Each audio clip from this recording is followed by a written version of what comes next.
लातूर जिल्ह्यामध्ये पावसानं तब्बल 2 महिने दडी मारल्यामुळे शेतकरी अडचणीत सापडलाय। विहिरी आणि शेततळी कोरडी पडल्याने चाकूर तालुक्यातील दापक्यात शिवारात टोमॅटो वाचवण्यासाठी थेट टँकरनं पाणी देण्याची वेळ शेतकऱ्यांवर आलेली आहे। जून नंतर जुलै महिनाही कोरडा गेल्यानं पिकं वाचवायची कशी असा मोठा प्रश्न या निमित्तानं उपस्थित झालाय।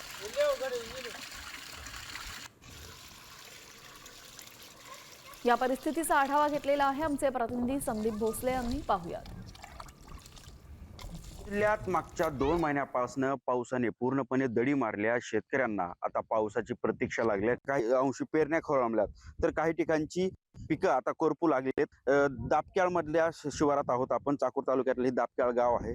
या भागात मोठ्या प्रमाणात टोमॅटोची शेती केली जाते, मात्र पाऊस नाही, त्यामुळे या शेतकऱ्यांना कृत्रिम पद्धतीने घागरीने आणि अशा पद्धतीने पाणी देऊन ही शेती जगवण्याचा प्रयत्न करावा लागतोय। पाऊस 7 जून पासून पाऊस कसलाच पाऊस नाही। थोडं पाऊस येतोय आणि जाते निघून। बरं, आता ह्या पौरीनं पाणी घालून ही शेती जगल का? आता काय करावं, कठीण आहे। अशा माणसाला काहीतरी होईल म्हणून जगावंच लागतंय। जर नाही जगिलं तर आम्ही कसं जगणार? संदीप भोसले, सामटी न्यूज, लातूर।